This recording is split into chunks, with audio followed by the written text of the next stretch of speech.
Welcome, Saogong aboard. Your learning journey starts now.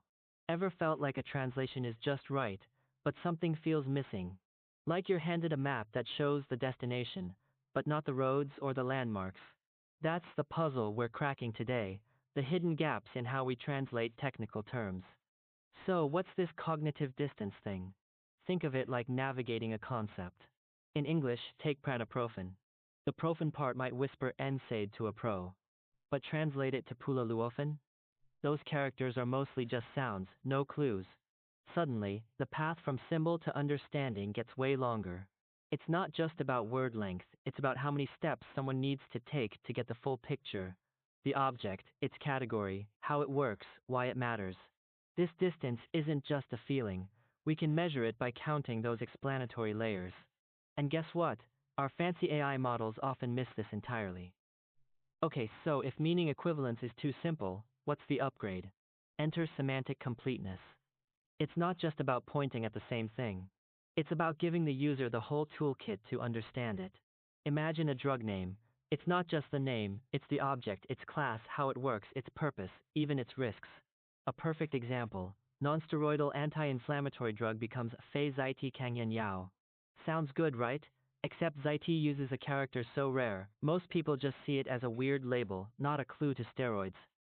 Semantic completeness means building a system where these layers, object, category, mechanism, purpose, are accessible, maybe hidden but ready to pop up when needed. It's like having a multi-level encyclopedia entry, not just a single sentence. Let's zoom in on our case study, pranaprofen. We've got three key levels here. First, the international generic name, pranaprofen, and its Chinese counterpart, pulalufen. Good for ID, but lacks deep etymological hints found in English. Second, the brand names pranopolin and punanpuling. Great for marketing, terrible for understanding the drug's place in the world of medicine. Third, the pharmacological category, NSAID versus Fei-Zidi Kangyan Yao. The latter sounds informative, but that tricky Zaidi character throws a wrench in for the average person. See the problem? Each level serves a purpose, but together they create a fragmented view. Complete semantics demands we make these layers visible, connect them, so users aren't just seeing symbols floating in space. Now here's a twist.